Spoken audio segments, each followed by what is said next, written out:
Assalamualaikum. Kali ini kita akan menyimak kisah paralel antara zaman penuh kemaksiatan di era modern dan perjuangan sunyi di masa sahabat Rasulullah. Sebelum lanjut, jangan lupa tulis sholawat untuk Nabi Muhammad SAW di kolom komentar, karena Allah dan para malaikat pun bersolawat kepadanya. Mungkin saja, dari satu sholawatmu itu, jawaban hidupmu akan datang seperti mereka mendapat petunjuk lewat amalan sebelum subuh. Rizky Mahendra menghirup udara pagi dengan mata sembab, bukan karena habis tahajud, tapi akibat semalaman dugem dan terjebak dalam pesta ekstasi dan minuman keras. Di dunia properti ilegal dan perdagangan kripto gelap, dia dikenal sebagai si pancing profit karena selalu bisa mencuci uang tanpa jejak. Malam-malamnya dihabiskan dengan wanita bayaran dari aplikasi khusus, diiringi musik tekno dan candaan nihil makna yang membungkam nurani. Dia tak pernah salat, tapi tak pernah absen diet sahur demi intermittent fasting gaya barat. Ironisnya hanya demi membentuk perut six-pack.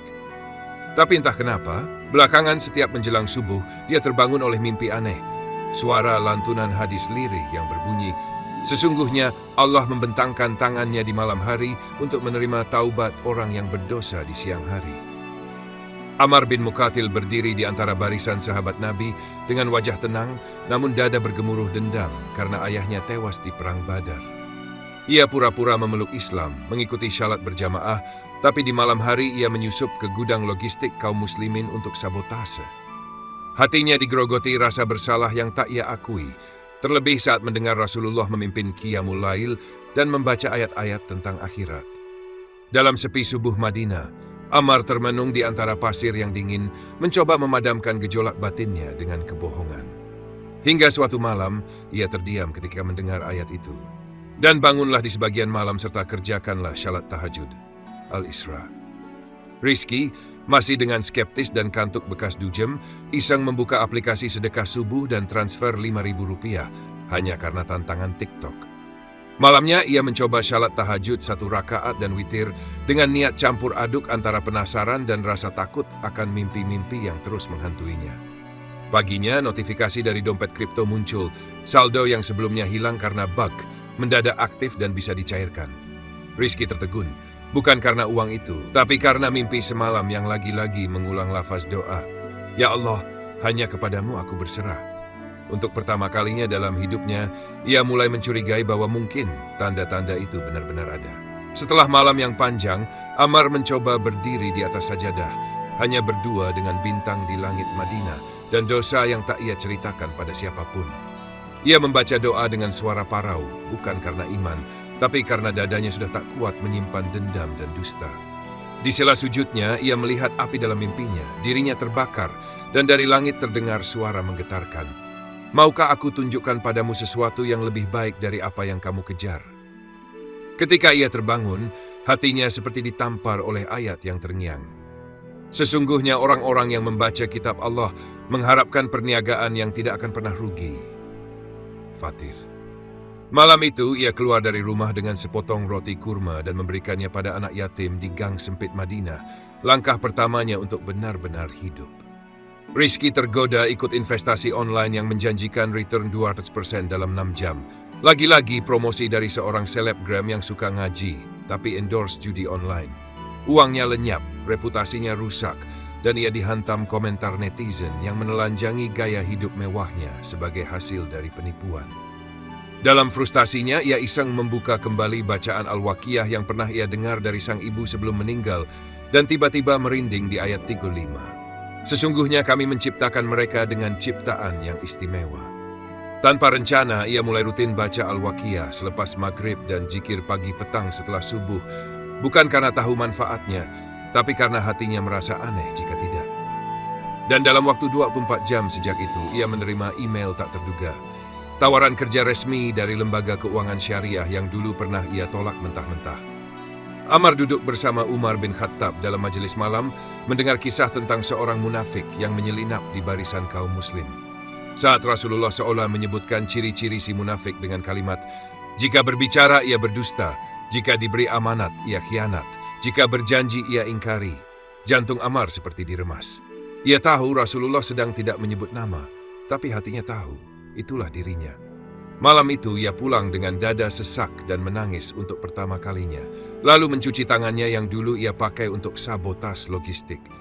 Ia bangun untuk tahajud dan membaca doa iftitah dengan gemetar. Seakan kalimat, sesungguhnya syalatku, ibadahku, hidupku, dan matiku hanyalah untuk Allah, adalah hukuman sekaligus harapan.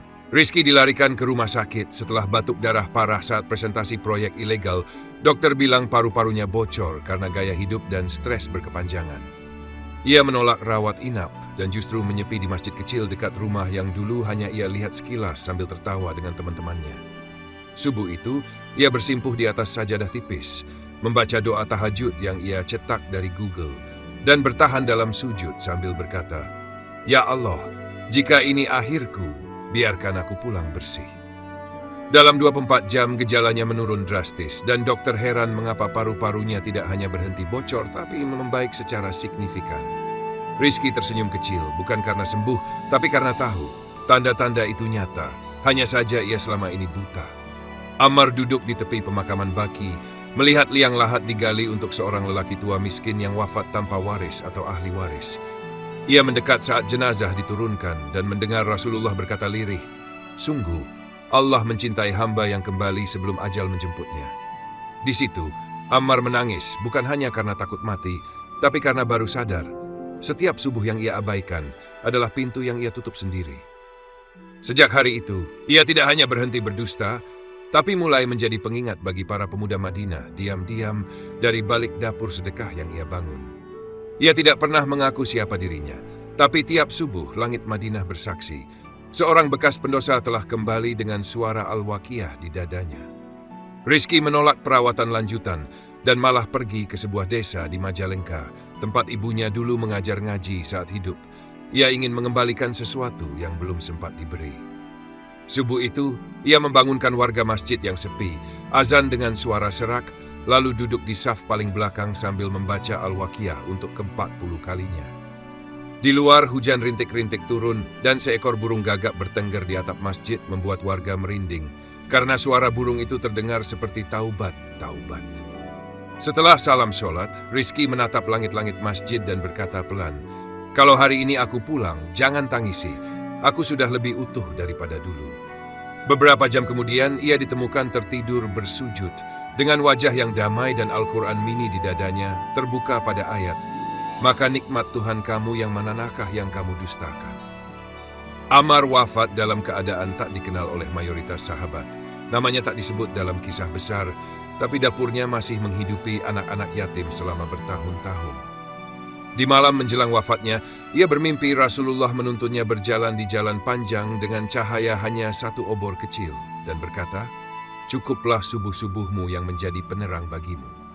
Para sahabat baru tahu siapa dia sebenarnya setelah menemukan secarik catatan dalam bajunya. "Aku adalah yang dulu berdusta. Kini aku belajar diam dan semoga itu cukup."